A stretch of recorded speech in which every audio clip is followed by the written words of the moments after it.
Bonjour à tout le monde. Aujourd'hui, nous sommes vendredi matin. Il est 7 heures du matin. Vraiment, moi, je ne sais pas quoi dire et quoi faire pour que nos frères du Congo comprennent effectivement ce qui est en train de se passer. Je ne sais plus quoi vous dire. Au point que j'ai arrêté de parler avec les Congolais. Moi, je ne parle plus avec les Congolais. Je les observe. Parce que ce n'est pas possible qu'un peuple de plus de 100 millions de personnes sont assis. Regardez l'Occident collectif, c'est-à-dire l'État nazi américain et ses vassaux de l'Union européenne, balkaniser le Congo. Et cela avec la complicité des fils du Congo. Mais vous êtes maudits, qu'est-ce qui se passe au Congo? C'est la malédiction. Vous êtes assis dans des fausses églises avec des prêtres pilotés par la CIA. Vous êtes dirigés par des indignes, des minables, des misérables, des nègres de salon, des esclaves de salon. Et une population de plus de 100 millions de personnes sont assis. Ils regardent leur terre qui est en train d'être balkanisée. Qu'est-ce que vous voulez que nous fassions pour vous? Des gens comme Tshisekedi, une malédiction pour l'Afrique, une malédiction pour l'homme noir, un incapable, un vaurien, un indigne, une grosse baudruche. Ils ont pris ça, ils l'ont initié, ils l'ont placé à la tête du Congo. Il est en train de participer à la balkanisation, à la destruction du Congo. Et le Congolais mouton, certains sont en train de le supporter. Ils sont si la toile, les Congolais, affectés des va-nu-pieds, des vieux clowns qu'on appelle artistes, je ne ferai pas de nom, mais tout le monde sait de qui je parle. Des vieux, des idiots, des batraciens qu'on appelle musiciens, des vauriens, des nullards. Pendant que ça pète au Congo, le système fait tourner leurs images pour tenir la jeunesse congolaise dans la distraction. Vous sortez de là, vous êtes dans des bars en train de vous péter la gueule. Vous êtes ici en France, en Belgique, partout en train de porter des godasses, des torchons sur votre corps, vous appelez ça la sape. Votre pays est en train d'être détruit, brûlé, balkanisé. Vous n'avez aucune dignité. Je suis très clair avec vous. Vous faites honte à l'Afrique et toute l'Afrique en parle. Une classe politique pourrie. Tu regardes les déclarations des dirigeants congolais, nos partenaires américains. Vous êtes maudits.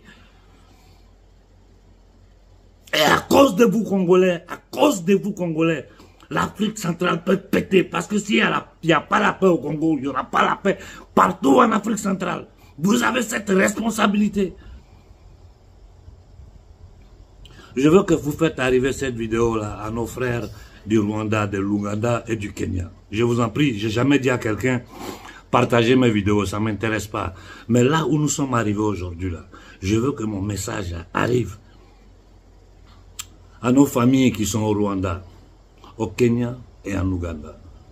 Les batraciens, nègres des salons, à la tête de ces états coloniaux, de ces camps de concentration, là, sont en train de travailler pour les Occidentaux dans la mise en exergue de la destruction du peuple africain. Vous devez prendre vos responsabilités. Je vous ai vu bouger au Kenya. Ça ne suffit pas. Il faut accélérer. Ce batracien doit dégager. Kagame est un problème de toute l'Afrique. Ça fait des mois que je répète qu'il faut inonder la toile avec les images de ces dictateurs, de ces criminels, de cet agent de la CIA. Regardez les résultats électoraux. On parle de démocratie. Vous avez vu en Occident quelqu'un ouvrir la bouche pour dire non que les élections au Rwanda, c'est de la comédie. Vous avez vu quelqu'un ouvrir la bouche? À nos frères des pays d'Afrique centrale, prenez conscience que ce sont des maudits, des indignes, des ingrats qui sont à la tête de ces États et qui sont en train de travailler pour l'Occident collectif, c'est-à-dire les négriers séculaires qui tiennent notre peuple dans la misère. Et je finis en disant aux Congolais, vous avez une solution. Tshisekedi fait partie du plan. Tshisekedi est là pour détruire le Congo. Si vous ne voulez pas comprendre ça, c'est que vous avez l'eau glacée dans votre tête. Il faut prendre les ambassades américaines avant qu'il soit trop tard. Je répète, il faut prendre les ambassades américaines avant qu'il soit trop tard et les fermer. Il faut fermer l'ambassade des États-Unis au Congo. Leur légitimité pour parler des plans de paix, de cesser le feu, tout va se terminer. Qu'est-ce que vous voulez? Qu'est-ce que vous voulez, vous les Congolais? Qu'est-ce que vous voulez de votre vie? Si ce n'est pas porter des godasses, être assis dans des églises, dans des bêtises, qu'est-ce que vous dites? Qu'est-ce que vous faites de concret?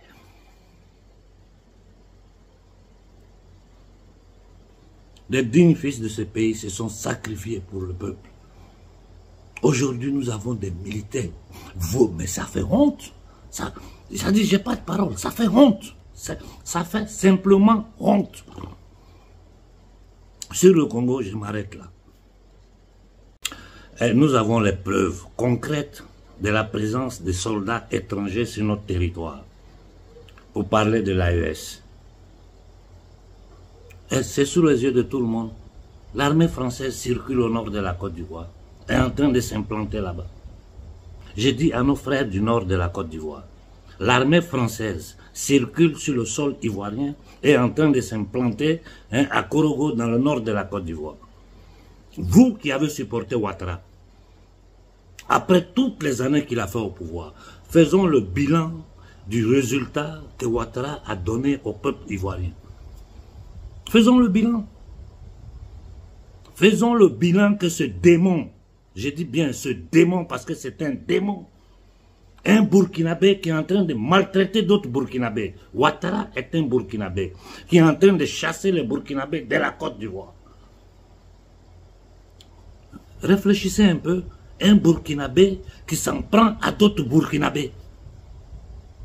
Pourquoi? Pour les intérêts de la France, pour les intérêts de l'Union nazie européenne, pour les intérêts de l'État, des États-Unis nazis d'Amérique. Faisons le bilan du travail de Ouattara.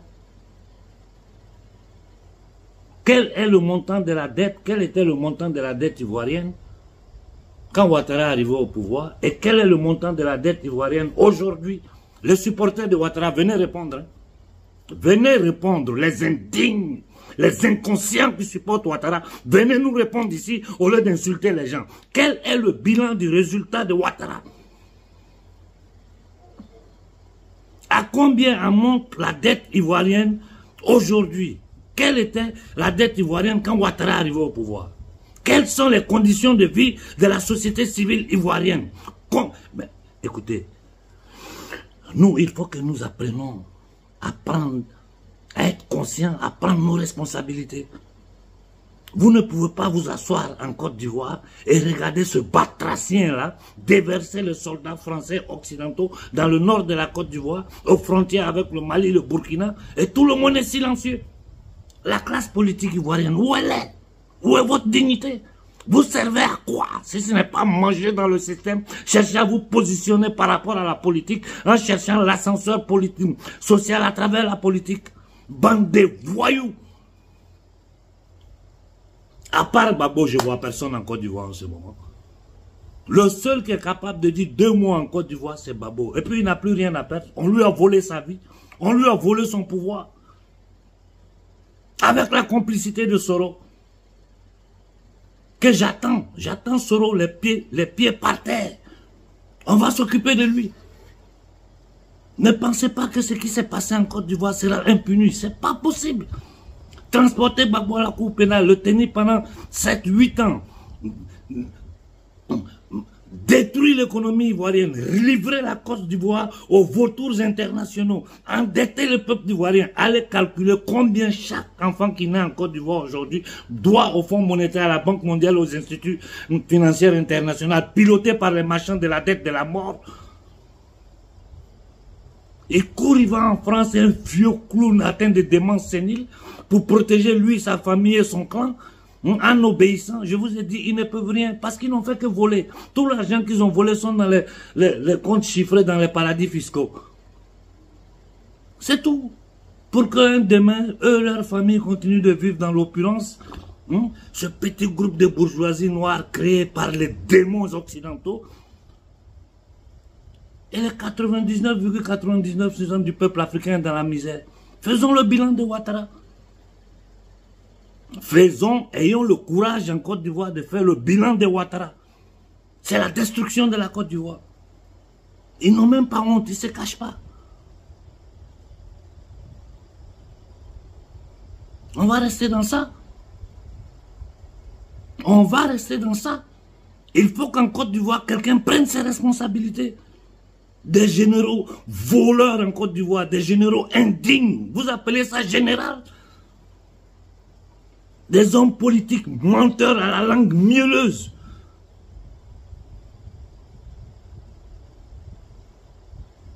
Le problème de la Côte d'Ivoire, là, chacun va payer en fonction de ses responsabilités. Que personne ne pense qu'il va glisser et puis on va le laisser. C'est pas possible. La vérité en Côte d'Ivoire, on va mettre ça sur la table. Et j'ai dit aux Français, aux Occidentaux, votre Thiam là, il ne sera jamais président en Côte d'Ivoire.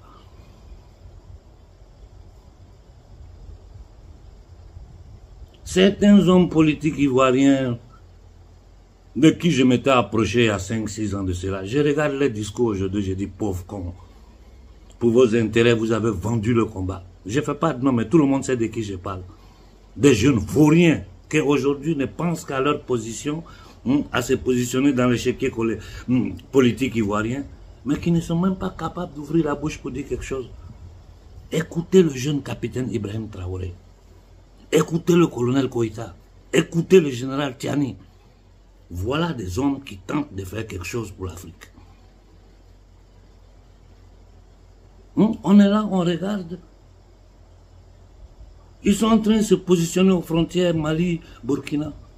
Nous voyons les armes. Moi, les images qui me sont arrivées de morts, de trucs, je ne les publie plus. D'ailleurs, je ne suis même plus en train de les regarder parce que ça me détruit la journée. Ça m'empoisonne la vie. Tous les jours, voir ces images de morts, d'armes, de trucs. Qui est derrière ça? D'où viennent ces armes-là? Qui appuie ces terroristes? Le monde entier sait la vérité. Les Nations Unies le savent. La Cour pénale internationale le sait. Tout le monde sait ce qui se passe en Afrique. Maintenant, c'est le Mali, on indexe. On veut utiliser la Cour pénale contre le Mali. On veut utiliser les institutions judiciaires internationales contre les dirigeants africains qui osent s'opposer à ces bandits, ces voleurs, ces barbares, ces satanistes occidentaux pilotés par la France dans notre sous-région. Je crois qu'il est temps de penser, de faire... Mais ces ambassades de France doivent être fermées en Afrique. Ce n'est pas possible. Des gens qui nous imposent depuis 75 ans une monnaie d'ailleurs même dont les accords sont périmés, qui continuent d'exister, qui est le franc CFA, qui est une arme de destruction des masses. Ces mêmes gens-là qui nous ont imposé leur multinationale en train d'exploiter, détruire, désintégrer notre territoire, voler nos biens. Et nous, on est là, on les regarde. Les batraciens qu'on appelle intellectuels sont là dans les enclos coloniaux bavardés.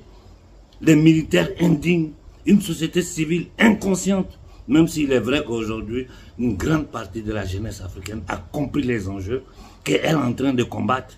Elle n'a seulement pas de guide. Elle n'a pas de nez capable de leur donner une direction. Quand quelqu'un essaie de le faire, les troubadours, les fake panafricains sont là à les divertir avec l'événement du moment. Hein. C'est fou ce qui se passe en Afrique. C'est fou. Les Ivoiriens ne peuvent pas permettre à Ouattara d'attaquer les frères du Mali et du Burkina. Les Ivoiriens ne doivent plus permettre à Ouattara de séquestrer leur vie. Un pays où il faisait beau vivre en Côte d'Ivoire. Mais la Côte d'Ivoire, c'est un petit paradis. On peut dire tout ce qu'on veut sur le fouet. Mais ils sont arrivés avec cet assassin-là, hein, détruire la Côte d'Ivoire, s'aimer le chaos, piloté par Soro et Ouattara, depuis le Burkina Faso. Aujourd'hui, le peuple ivoirien endetté, chassé de ses maisons. Le prix de l'huile, des trucs, les nouvelles qui m'arrivent. Mais ce n'est pas possible. Vous ne pouvez pas vous asseoir, laisser un seul homme, un seul vaurien, nulard. On dit économiste, on n'a jamais vu un livre qu'il a écrit. Un criminel, un assassin. Utiliser la Côte d'Ivoire comme base arrière de l'OTAN. L'OTAN, base arrière de l'OTAN, c'est-à-dire aujourd'hui la CIA est implantée en Côte d'Ivoire. Avec toutes leurs antennes. La CIA est implantée en Côte d'Ivoire. La DGSE, c'est leur terrain de prédilection, c'est chez eux. L'armée française fait quoi en Côte d'Ivoire? Dites-moi, qui est contre les Ivoiriens, qui veut tuer les Ivoiriens pour qu'une base militaire française soit installée en Côte d'Ivoire? Cette même base militaire, ces mêmes militaires qui ont tué les Ivoiriens dans le silence total. Vous avez vu l'ONU parler? Vous avez vu une institution internationale parler sur les morts de Côte d'Ivoire? Les charniers qu'il y a eu en Côte d'Ivoire? Vous avez vu?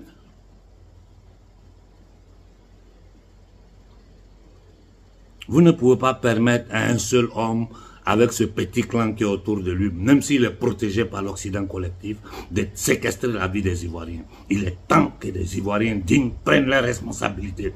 Dans chaque enclos colonial, les patriotes doivent être prêts à prendre leurs responsabilités. Si nous nous levons, ils ne peuvent rien contre nous. Au Petit Eyadema, à cette maudite famille dont des mains coulent le sang du peuple togolais, à cette maudite famille dont sur les mains il y a le sang du peuple africain. Une dynastie qui est arrivée au pouvoir par un assassinat qui s'est imposé, qui a été appuyé par la France et l'Occident collectif. Après quoi, on prend un batracien, un gars qui ne sait même pas parler. C'est-à-dire, tu regardes le Petit Eyadema, tu te dis, mais comment c'est possible que des gens comme ça arrivent à la tête d'un État? Si c'est un État, ce n'est pas possible. Qui n'a fait que tuer. Son père a tué, lui il est en train de tuer. Et les gens, avec le jeu de 3 cartes, le machiavélisme des Occidentaux et des nègres de salon, des indignes, ils essaient de nettoyer son visage comme si nous on était des amnésiques. Comme si nous on ne connaît pas l'histoire de l'Afrique. Comme si on n'est pas capable de lire la réalité. Mais c'est pas possible. Je n'arrive pas à croire que des individus, des mécréants comme le Petit Eyadema sont assis au pouvoir en Afrique et les gens les appellent médiateurs. Mais nous-mêmes, on se fout de nous-mêmes. Eyadema, quelle autonomie il a pour être un médiateur? Nous là, on doit lire le monde dans sa réalité. Eyadema n'est rien, il n'a aucune autorité, il n'a aucune décision. Tout ce qu'il fait vient de Paris. Ils peuvent le maquiller comme ils veulent, mais ne vous laissez pas manipuler. Ne vous laissez pas manipuler. J'ai dit aux soldats du Togo, vous servez à quoi? Vous servez à quoi? La classe politique togolaise, vous servez à quoi? La société civile togolaise, vous servez à quoi? Où est votre dignité? Où est votre conscience? Qu'est-ce que vous voulez? Quelle misère, cette maudite famille, ce clan au pouvoir, et ces batraciens, cette classe minable politique, militaire togolaise. Qu'est-ce que... Le pouvoir appartient au peuple. Un petit groupe de va-nu-pieds, de vauriens, d'inconscients, d'esclaves de salon, de nègres de salon, ne peuvent pas séquestrer la vie des Togolais. Regardez dans quelles conditions vous vivez. Regardez dans quelles conditions vous vivez. Tu quittes là, tu prends des individus comme un ballot. Non, mais nous, on ne peut pas accepter ces choses-là. Un ballot peut être chef d'État. Un ballot peut parler au nom des Africains.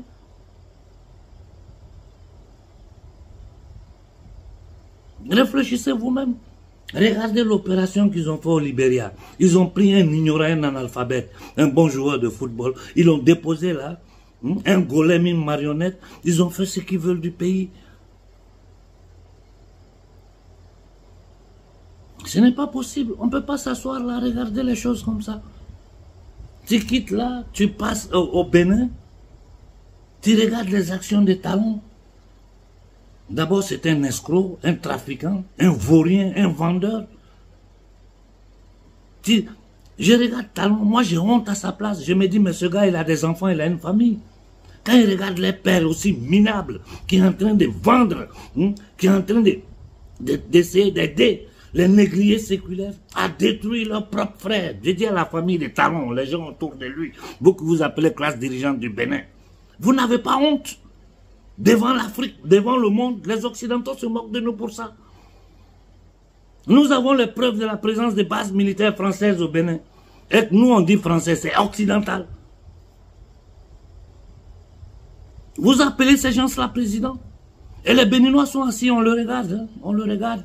Les prophètes du panafricain béninois sont ces balades, ils divaguent.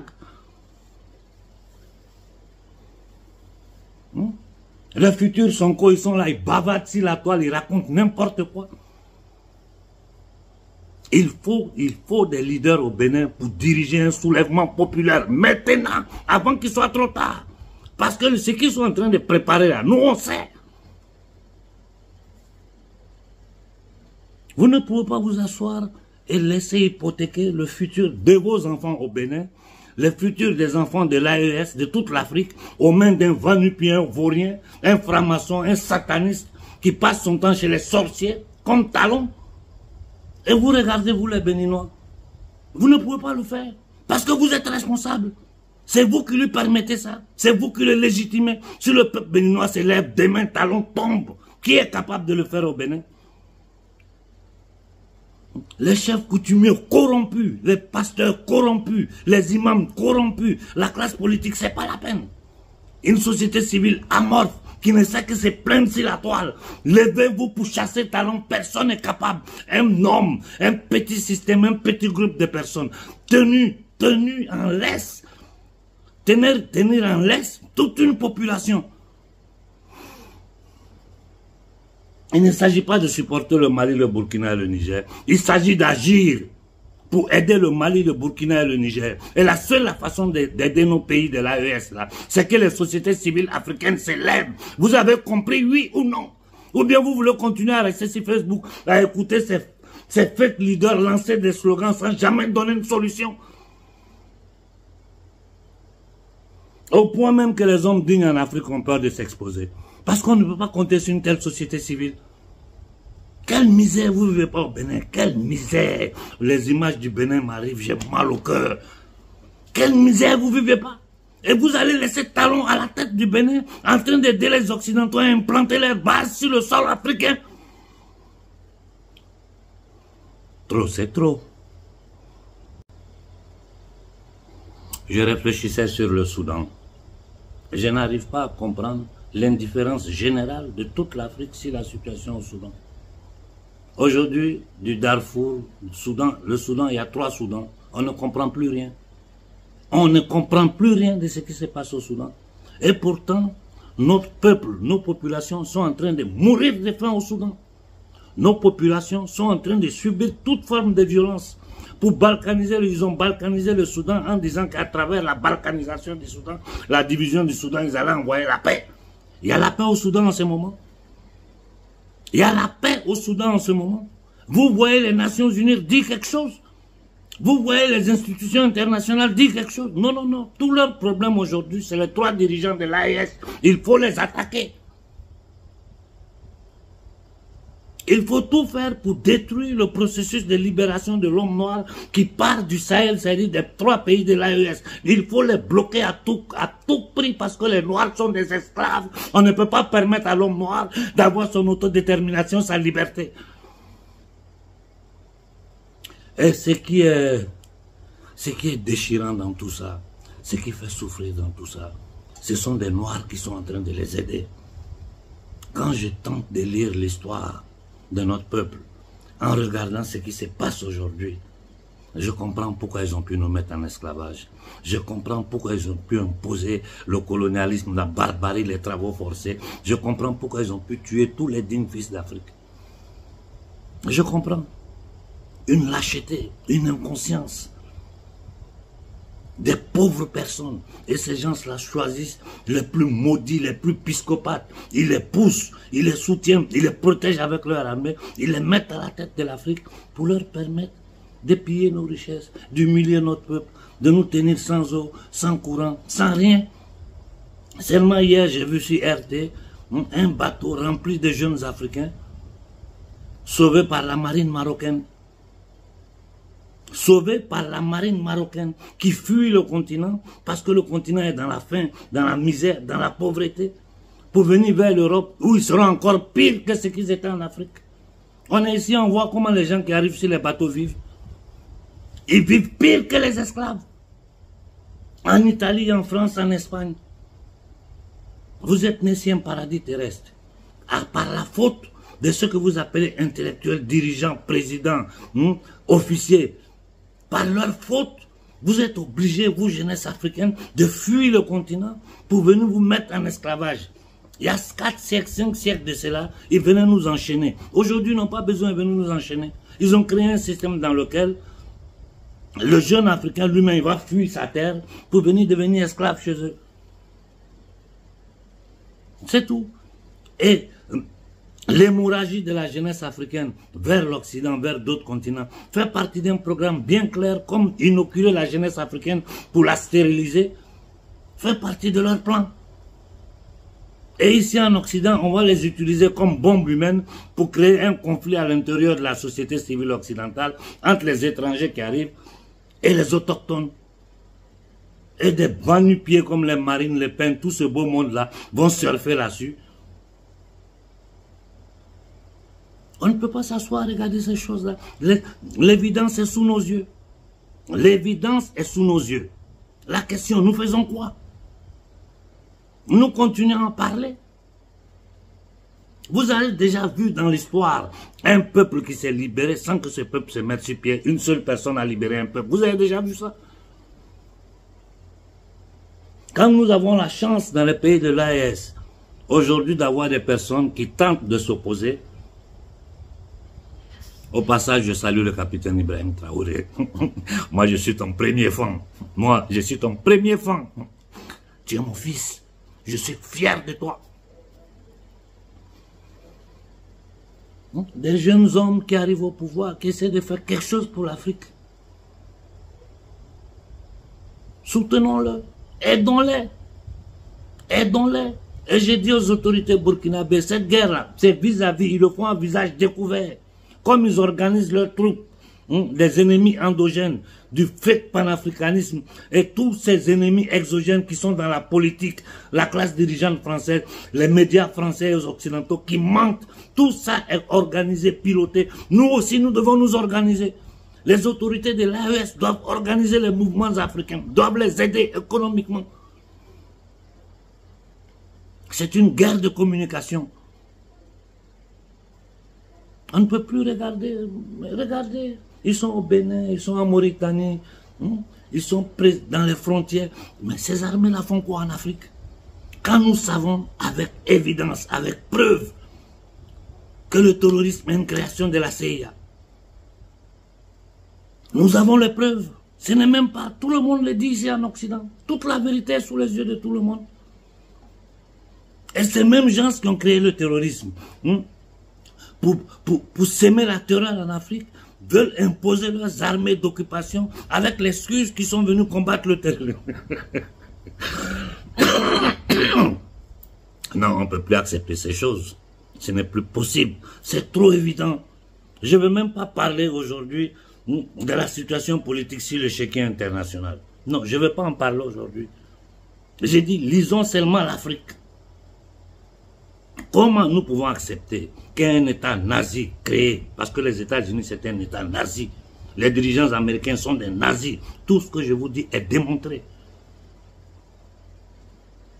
Les dirigeants occidentaux d'aujourd'hui, ce sont des LGBTQ, des dépravés mentaux, des incapables. Macron n'a aucun pouvoir, Macron n'est qu'un golem. Des gens qui obéissent, qui exécutent, et eux ils prennent des ordres, ils imposent ça aux nègres des salons, qui imposent ça aux sociétés africaines. 6 siècles, c'est trop. Et la misère, ce n'est pas une normalité. Nous sommes nés ici un paradis. L'Afrique, c'est un paradis. L'Afrique est un paradis. Mais comment dans un paradis, les habitants du paradis vivent dans la misère? Ils n'ont pas eau, ils n'ont pas courant, ils n'ont pas électricité, ils n'ont pas école. Ils sont obligés de monter dans des bateaux. J'ai dit, la marine marocaine vient de sauver la vie de nos enfants pour venir être esclaves. Et nous, on a assis dans le continent des batraciens indignes continuent à nous parler de démocratie. Faisons une profonde réflexion. Après tout ce qui a été dit, après tout ce que nous savons aujourd'hui, donnez-moi une seule raison de la présence des bases militaires occidentales sur le territoire africain. Donnez-moi une seule raison. Qu'est-ce qu'ils font au Tchad?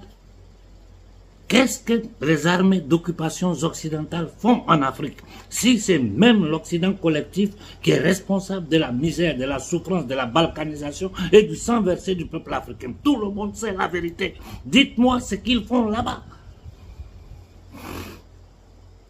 Qu'on arrive au point où des jeunes gens pour qui la jeunesse sénégalaise s'est sacrifiée. Je répète, la jeunesse sénégalaise s'est sacrifiée pour les faire arriver au pouvoir. À peine ils arrivent, la première bêtise qui sort de leur groin, c'est dire on va ramener nos frères de l'AES dans la CEDEAO. Mais est-ce que vous savez la gravité de telles paroles? Ça signifie il faut prendre ces Africains qui veulent se libérer et les renvoyer dans l'esclavage. Ça ne suffit pas, hein? Ça ne suffit pas. Ils courent, ils vont en Côte d'Ivoire adouber un criminel, assassin, dictateur. Pouh! Diomaye, tu fais honte. Sonko, vous faites honte. Ils t'ont piégé parce qu'ils savent, ils connaissent tes points faibles. Tu as 2 femmes, ça ne te suffit pas. Tu vas chez des prostituées, on va te tendre des pièges là-bas. Et maintenant, tu es à leur disposition. On va envoyer l'Union européenne pour sécuriser les frontières du Sénégal. Mais vous n'avez pas honte. En plein 21e siècle, avec une jeunesse sénégalaise consciente, un peuple qui sait la vérité. Vous pensez qu'avec les propagandes, vous avez payé les gens sur la toile avec vos images, ça peut vous sauver? Vous mentez. Que ça vous plaise ou pas, le problème du Sénégal, c'est le problème de l'homme noir, c'est le problème de l'Afrique. Et vous allez tomber. Appelez les armées d'occupation pour venir encercler l'AES. Sonko, tu es une délusion, tu es une... Non, moi ça me dépasse comment des jeunes garçons comme ça peuvent être aussi lâches, aussi inconscients, aussi bâtards que ces gens-là. Je n'arrive pas à comprendre. Je n'ai pas d'adjectif pour qualifier ces gens-là. Je ne parle même pas de nos vieux dinosaures qui étaient dans un système où ils étaient obligés, c'est-à-dire pour leur survie, c'est des gens qui ont soif du pouvoir. Ils savaient tous la vérité. Ils savaient que l'Afrique est une colonie, que nous sommes pilotés par l'Occident, que notre pauvreté est créée par le système occidental. Dans le cas des pays du franc CFA, de cette monnaie qui est un génocide, et de toutes les structures, de tous les accords qui ont été signés pour tenir l'homme noir dans la pauvreté, dans la misère. Ils le savaient. Et ils savaient que celui qui s'opposait à ça, on le tuait. Donc, comme c'est des psychopathes narcissiques, je parle de nos vieux dirigeants, qu'est-ce qu'ils ont fait? Je m'enrichis, moi et ma famille, on se met à l'aise. Et puis bon, on voit le peuple là. S'il y a un peu de riz, on leur donne. Voilà le deal qu'il y avait entre ces dirigeants africains et l'Occident collectif. Mais aujourd'hui, des jeunes petits garçons comme ça, Sonko, Bassirou, quand vous regardez le petit, mais vous n'avez pas honte. Je comprends pourquoi Sonko était sorti en public pour attaquer IB si c'est va-nu-pied d'avocat. Sonko, pouh, tu es une honte. Tu es une honte pour le Sénégal, tu es une honte pour l'Afrique, tu es une honte pour la peau noire, Sonko. Je te l'ai dit à Mondovision. CEDEAO. Mais CEDEAO, comment on peut penser que c'est une organisation africaine? Au sommet de la CEDEAO, il y a plus de blancs dans la salle que de noirs. Et des nègres de salon qui sont là, on va mettre le visa ici. Mais vous n'avez pas honte. Les enfants, la famille de ces nègres de salon qui étaient à la CEDEAO, là, faites tourner cette vidéo pour que les familles voient. Vous n'avez pas honte de vos parents? Vous êtes au beurre, hein, et la plupart de vous sont ici en Occident avec nous, dans le beurre. Nos enfants sont dans les bateaux. Le prix du riz ne fait qu'augmenter, le prix de l'huile ne fait qu'augmenter, le prix du sucre ne fait qu'augmenter. Vous n'avez pas honte? Tu regardes du côté du Tchad, tu vois Nasra, un minable, un misérable, qui veut manipuler la jeunesse tchadienne pour les États-Unis, pour l'Occident collectif, pour arriver au pouvoir. Nasra, c'est terminé. Nasra ne viendra jamais au pouvoir au Tchad. Et s'il continue de déranger le petit débit, j'ai dit, occupe-toi de lui. Nous sommes en guerre. Et la jeunesse africaine a une grande responsabilité devant tous ces traites-là. Il faut empêcher ces politiciens de la France-Afrique, ces esclaves de salon-là, de circuler en paix en Afrique. Il faut leur empêcher ça. Il faut qu'ils sentent que le peuple africain est contre eux. Que la jeunesse africaine ne va pas leur permettre de les manipuler pour vendre les futurs. J'ai fini ce matin en touchant les problèmes essentiels de l'Afrique. Dans le cadre de l'Afrique,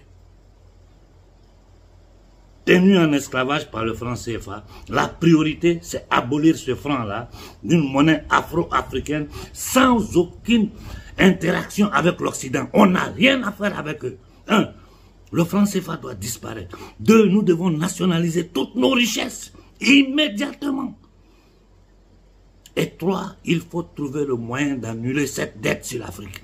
Si les peuples africains se lèvent pour dire nous ne payons pas cette dette-là, ils ne peuvent rien contre nous. Aujourd'hui, l'Occident est faible. Je vous ai dit, je ne vais pas parler de politique internationale. Pas de lecture de politique internationale superficielle comme les gens font en général. Non, moi quand je le fais, je vais dans le fond des choses. Les gens doivent savoir la vérité. Mais quand tu regardes l'Union africaine, le premier ministre burkinabé a bien fait de dire, si l'Union africaine joue au coin, on sort de là. On sort de l'Union africaine. L'Union africaine, c'est fini. Quelle Union africaine? Une Union africaine pilotée, financée par les Occidentaux, des nègres de salon nominés par des Occidentaux. Mais vous pensez que c'est seulement au Mali, au Burkina, ces négriers occidentaux appellent pour dire faut nommer telle personne, telle personne. C'est eux qui nomment les gens à l'Union africaine, c'est eux qui nomment les gens à la CEDEAO, c'est eux qui nomment les gens à l'UMOA. Tu ne viens à aucun poste de responsabilité à échelle continentale en Afrique si tu n'as pas l'accord de ces négriers occidentaux.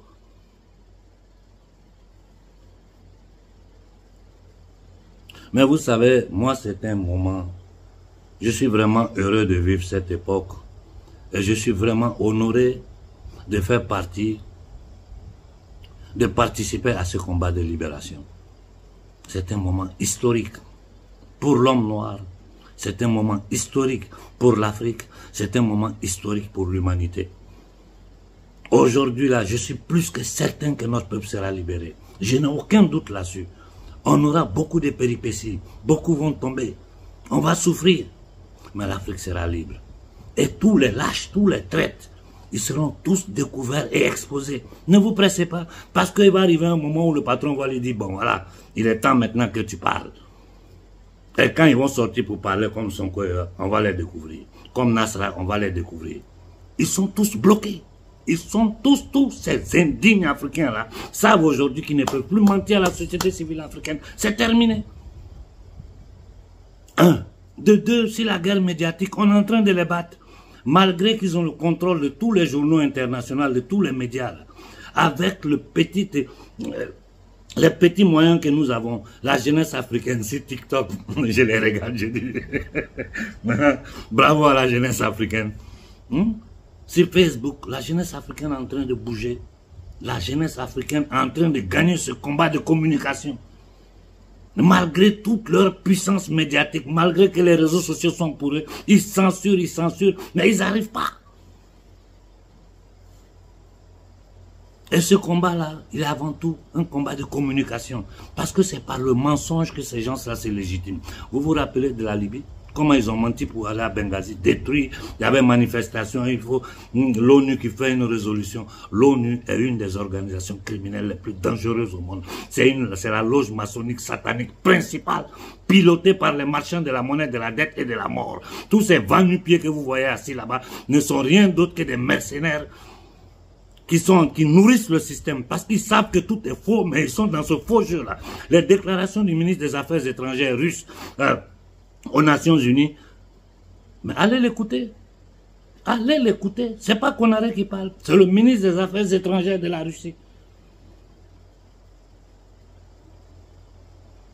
Nous sommes à un tournant de l'histoire où les marchands de la monnaie, la thalassocratie anglo-saxonne, les batteurs de la fausse monnaie, des gens qui ont créé un système basé sur la dette pour tenir les peuples en esclavage, surtout nous les Africains, que nous ne pourrons jamais payer.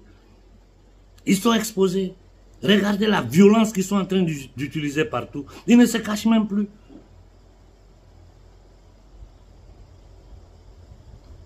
Les choses sont claires, c'est sous les yeux de tout le monde. Et un peuple qui souffre tant depuis des siècles, hein? Un peuple qui est humilié, un peuple qui n'a rien, l'Afrique n'a rien, alors que c'est le plus riche de la planète. Tant que nous ne savions pas la vérité, c'était un autre discours. Aujourd'hui que nous savons la vérité, qu'est-ce que nous faisons? Quel est le plan? Quelles actions nous devons mener? On ne peut pas s'asseoir, voir l'ennemi qui arrive, qui se prépare avec des armes redoutables à attaquer ton peuple, à attaquer ta famille. Et on tourne la tête, on fait semblant de ne pas voir. Le sort qui nous sera réservé n'est que notre responsabilité.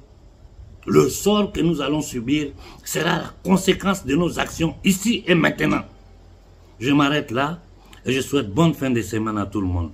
Je vous dis, ayez confiance. Ayez confiance, nous allons gagner ce combat. Ce combat-là, c'est une question de Dieu, c'est Dieu qui est dedans. Quiconque s'érigera contre le peuple noir tombera, que ce soit un noir ou un étranger. Ce combat-là, nous sommes arrivés au moment de la libération de l'homme noir, après 600 ans. C'est le temps qui nous manque. Sinon, l'historique de la souffrance de l'homme noir, là, depuis l'Antiquité à nos jours, nous pouvons vous donner tous les détails. C'est le moment de notre libération qui est arrivé. Et quiconque se mettra sur le chemin, au travers du chemin de libération de l'Afrique, tombera. Bonne fin de semaine à tout le monde.